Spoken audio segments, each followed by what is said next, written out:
The final 3 episodes of Harry and Meghan docuseries are out on Netflix today, so I have my little spot reserved on the couch, and my little popcorn ready to go. Okay. Just like the first 3, they contain blistering accusations against the palace, but mostly the British media. Take a listen.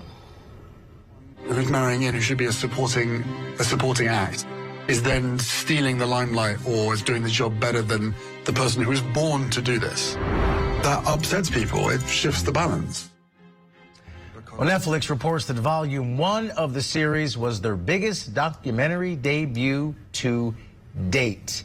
So much buzz around this. Yeah, well, Julia Chapman reports live now from London with what we can expect here. So, Julia, I imagine that there's a lot of discussion across the pond about what Harry and Meghan are doing and saying in this documentary. Talk us through some of the latest accusations and how they're playing out there on the ground.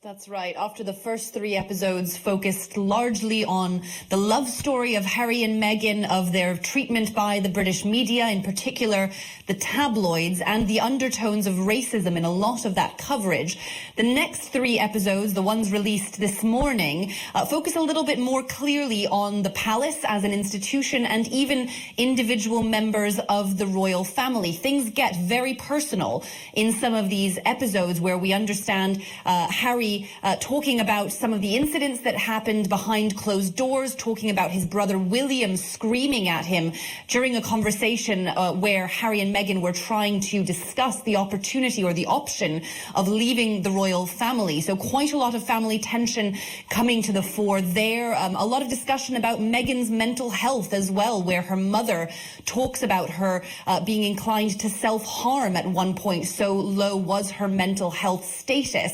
And Harry also talks extensively about the pressures of being a member of the royal family and what he says was an unwillingness by the palace to protect Meghan from a lot of the intrusive media coverage in a way that he implies they were more willing to protect his brother William and his wife Kate. So a lot of accusations being leveled there. There's also a veiled accusation that the king may have been involved in leaking a letter that Harry had sent to his father, who was then Prince Charles.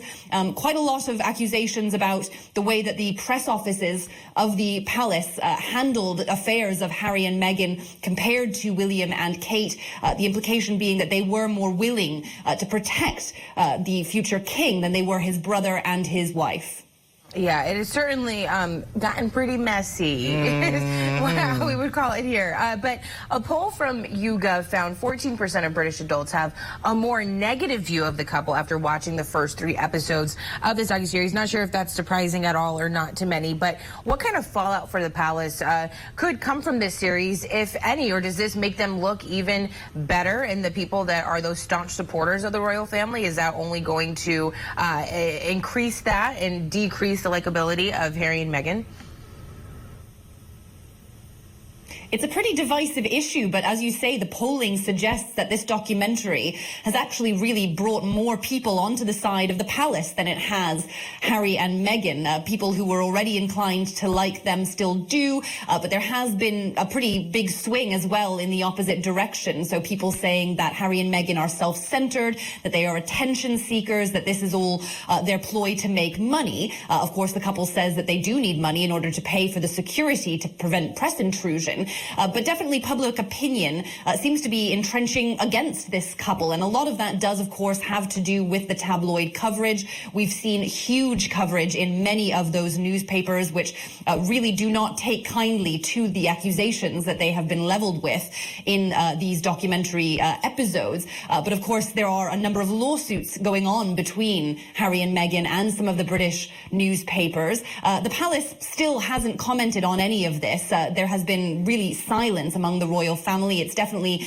made things a little bit awkward for them, but they are seemingly trying to ride out this period of media coverage. There's been a lot of criticism as well in the press about the timing, the fact that it comes just a couple of months after the death of Queen Elizabeth II. But of course, all of this was recorded beforehand. They say the last interviews were conducted in August before she died in September. But definitely there does seem to be a really entrenched dislike of Harry and Meghan in many members of the British public.